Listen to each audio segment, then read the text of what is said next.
Hello friends, કેમ છો બધા? મજામાં જશો. મારા ન્યૂ બ્લોગમાં તમારું હાર્દિક સ્વાગત છે. વાગી ગયા છે સવારના 10 અને હવે મારે બેસી જવાનું છે મશીને. જો આ કામ પડ્યું છે, આ કામ છે. અને રાત્રે ઘરે નહોતા, બહાર ગયેલા હતા ને, તો કામ બધું ઘણું બાકી હતું. આ પાછળ આટલું આમ રાખીને ઓટવાનું છે અને ઓટાઈ જાય ને તો પછી આનું આવું કંઈક લુક આવે છે. લ્યો બતાવું છું તમને. જો આવું આવે છે.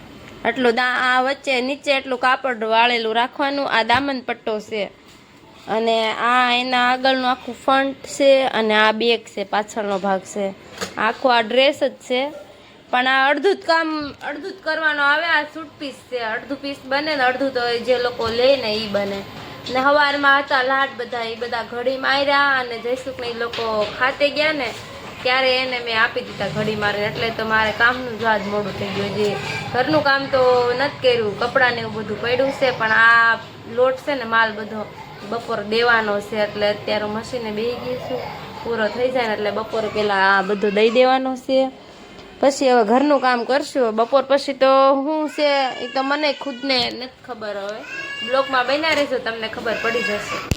કામ તો હજી કેટલું આ બધું પડ્યું છે એ તો ઠીક છે, પૂરું કરીશું. પણ હવે કાલ તો હજી મારે છે ને રાત્રે દેહમાં જવાનું છે. હજી ઠેલા પેકિંગ નથી કર્યા, બધી વસ્તુ અમુક વસ્તુ લેવા જવાની છે.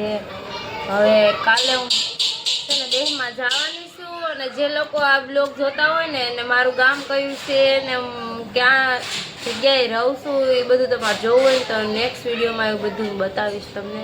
વિડીયો જોજો જરૂર. આ છોકરી હોત તો કેવું હોત, આમ કેટલો શોખ છે. એમ જો મારી ઘડિયાળ વોચ છે એ મારી પહેરે છે, કાંડું પહેરે છે. આ છોકરી હોત તો કેટલો એને શોખ હોત. જો મને શું કે તું ફિટ કરી દે, મારી આગળ આવ્યો છે એ ઘડિયાળ પહેરાવા. આ છોકરી હોત તો બહુ મસ્ત રૂપાળી નાની નાની એમથી છોકરી લાગત, બહુ મસ્તીની. જો ખાટો થઈ ગયો બહુ. શું કરવું, શું કરવા તારે પહેર્યું? તું છોકરી છો તો તું છોકરી છો કે છોકરો છો એ કેલા કહી દે. હાલ, એવું થોડું છોકરા પહેરે, છોકરીઓ એવું પહેરે. તું છોકરો છો કે છોકરી છો? બોલ. હે હે છોકરી? એ આ જો આ ભાઈ છોકરી છે હો, આમ જોવા આ છોકરી છે. છોકરી છો તું? હે જીયસ? જો તમે એને છોકરી જેવું બધું પહેરવું ગમે, એને નખ રંગવા ગમે. પછી આ જો બ્રેસલેટ મારું પહેરી લીધું અને મારી વોચ પહેરે છે હવે ભાઈ. આને બહુ બધું આવું જ ગમે છે. જુઓ તમે, છોકરીઓને શોખ કરવાનો હોય, છોકરાને કરવાનું હોય. આવું બધું કોને પહેરવાનું હોય કહો તો તમે કોમેન્ટમાં. વાગી ગયા છે બપોરના 12. જીયાસભાઈ કઈ કહે છે, શું કહો છો?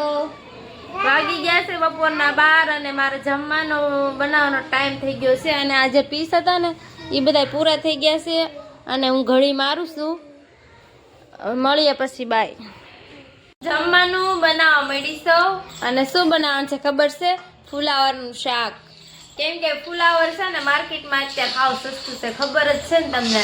એટલે જે સસ્તું હોય ને એ શાક જ બનાવાય. કેમ કે ઓછા ખર્ચામાં પતી જાય. સાચી વાત કે નહીં? લેડીઝો માટે તો છે ને એવું જ વિચાર હોય કે ભાઈ સસ્તા પતે ને સારું, થોડુંક જલ્દી બની જાય અને ખર્ચો ઓછો લાગે.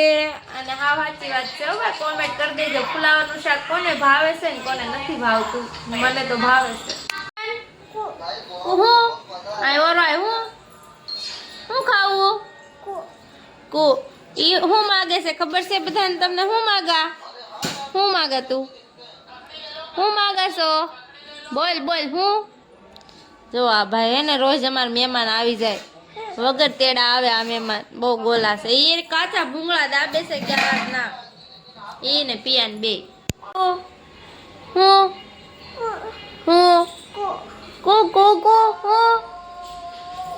એ કારીગર માગે છે, રોટલીનો લોટ માગે છે, એને રમવા જોતો છે. હાલે અને બહુ બધી રોટલી બનાવતા આવડે છે. ક્યાં રોટલી બનાવતા આવડે તને? નહીં આવડે? આવડે. હા શું બોલો પિયનભાઈ, રોટી બનાવતા આવડે? હે પિયો, રોટી બનાવતા આવડે? નહીં, ના પાડે. ભૂંગળાના કારીગરો આવી ગયા છે, ભૂંગળા ખાય છે ને બે બાંધે છે ભૂંગળા હાટુથી. એ કે તું નહીં લેતો, ઓલો કે હું ન લઉં. જો એટલા દીધા હે ને તોય બે બાંધે છે. ઓલા બાંધે મને નથી ખબર. જો આ તો કેટલો ખાટો થયો. જો પિયાન લઈ લે બેટા, આપણે લઈ લે હો. કોણ ભૂંગળા ખાય છે? કોના છોકરા આવું કરે? કોમેન્ટ કરજો. જો આ પિયાન હામું જોવે છે કે આને શું કર્યું છે એ ખબર પડતી નથી. કા પિયાન પિયો આનું છે બાર. બ્લોકમાં બન્યા રહેજો, તમને મજા આવશે. ક્યાં જશ ને એ હવે જોજો. ખરીદી કરવા જવાની છે, એક વસ્તુ લેવા જવાની છે. ક્યાં જવાનું છે બ્લોગમાં બન્યા રહેજો, ખબર પડી જશે. જો આ બે હાડી ગમી છે કા ને કા. જો કેટલી બધી હાડીઓ છે.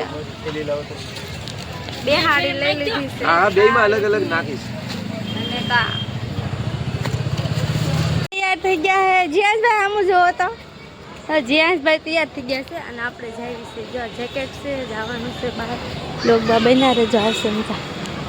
ગેટે અમે ઊભા છે પણ ઈકા આવ્યા નથી હજી. જ્યારે આવે ત્યારે સાચું. જીયાસભાઈ જો ઊભા છે પણ એના પપ્પા આવ્યા નથી. જો મારા ગેટ ને આવું બધું હોય, નાસ્તાવાળા જો બધું આવું છે કંઈક નજારો.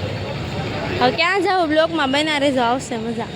પછી તો આપણે પહોંચી ગયા છીએ રિલાયન્સ પેટ્રોલ પંપે. જયસુખને પેટ્રોલ પુરાવે છે. જો કેયુરભાઈ ઊભા છે. બે ગાડીઓ છે, કેયુર ને ચિયા.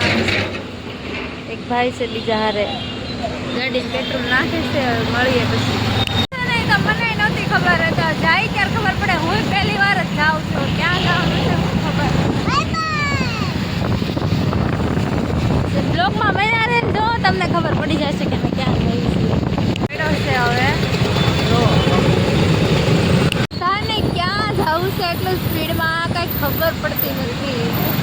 જગ્યા છે ક્યાંનો આપ છે મને નથી ખબર. હો ભાઈ, થોડા કોમેન્ટ કરી દેજો. આવું કંઈક આવ્યું છે.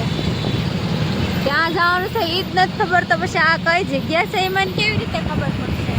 પકડી દીધા. કયું ગામ છે એ તો ખબર નહીં. હવે આ સુરત તો ક્યાં અમે આગળ વહી આવ્યા છે કે ગામ છે. કયું ગામ હોય શું ખબર. જો આવું કઈ ગામ છે.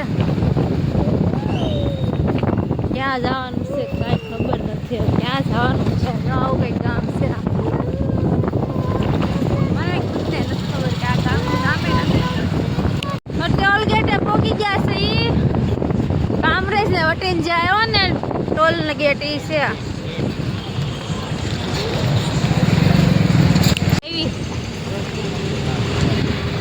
કામરેજી તો અમે કેટલું હાલી ગયા છે.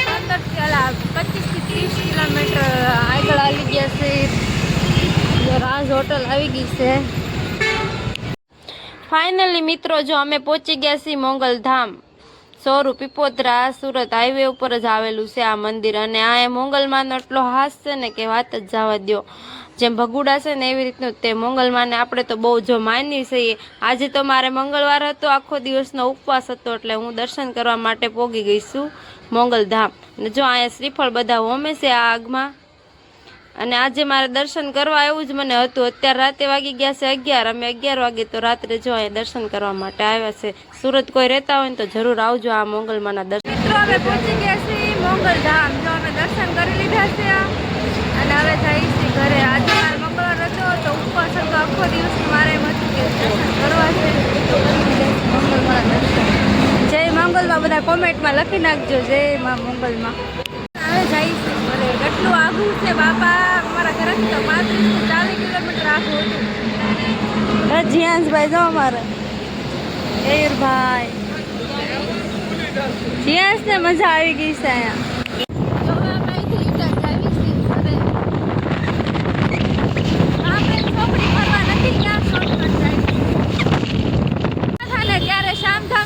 શોર્ટકટ રસ્તો જાય છે ને ત્યાંથી અમે ગયા હતા. અને અત્યારે રિટર્ન ત્યાં અમે બીજો આ રસ્તો છે શોર્ટકટ, ત્યાંથી જઈએ છીએ. જો કામરેજ ચોકડીએ તો અમે ગયા જ નથી. રિટર્ન પેલા નહીં અહીંયા પહોંચ્યા છીએ. હવે આ બે તો જેકેટ પહેર્યા છે. વાગી ગયા છે રાતના 11. અને મેં તો સ્વેટર પહેર્યું નથી. બહુ ઠંડી છે બાપા. આ બે તો જેકેટ પહેરીને જ આવ્યા ઘરેથી. તેમને તો ખબર હતી કે ઠંડી હશે એટલે એને તો પહેરી લીધું. મેં વળી ન પહેરી. અમે મોટા વરાસા ત્યાંથી ત્યાં નીકળ્યા ને તો મોટા વરાસા પહોંચ્યા છે. જો આવું છે બધું. આ ફ્લેટનો નજારો તો તમે જુઓ કેટલો સરસ છે. આમ તો જુઓ એટલી તો એમાં લાઇટિંગ છે. આ ફ્લેટ કોને જોયો છે સુરત વાળા? હવે કોમેન્ટ કરજો. ગમે ત્યારે ગમે ના જાણો ને, મસાલો તો પેલા બને પછી ગાડી હાલે કેયુરભાઈ ની. જો આ સર્કલ છે, અહીંયા હોલ્ટ કર્યો છે. થાકી ગયા બધા ગાડીમાં બેસી. જીયાસભાઈ તો હાવ થાકી ગયા. જીયાસભાઈ ટાઈટ લાગી? એ તો કઈ બોલતાય નથી. કલે ઉભા છે અમે મિત્રો. જો હવે અમે રિટર્ન કાપોદ્રા પહોંચી ગયા છીએ. હવે ઘર નજીક જ છે, થોડુંક જ દૂર છે. ઘરે પહોંચવા આવી ગયા છે. જો તમે રસ્તો રસના સર્કલ આ મોબાઈલ બજારની બ્રાન્ડ અહીંયા છે. અમારા ગેટ આગળ છે. હવે આપણો ગેટ આવવાની તૈયારી છે. જો તમે નાસ્તાવાળા બધા બંધ થવા મળ્યા છે. હવે વાગી ગયા છે કેટલા ખબર? વાગી ગયા 11:30. સરકારી દવાખાને ઘરે ગયા છે બાર ને ઘરે પહોંચી ગયા છે. જમવાનું છે બાકી છે 12:30 અને હજી કામ ને એવું બધું હજી થોડું ઘણું બાકી છે બધું. અને બાય, જય માતાજી. મોર વિડીયો જોવા માટે લાઈક અને સબસ્ક્રાઈબ કરી દેજો. અને જે મોંગલમાને માનતા હોય ને તો જય મોંગલમાં કોમેન્ટમાં લખી નાખજો. મળીએ નેક્સ્ટ વિડીયોમાં.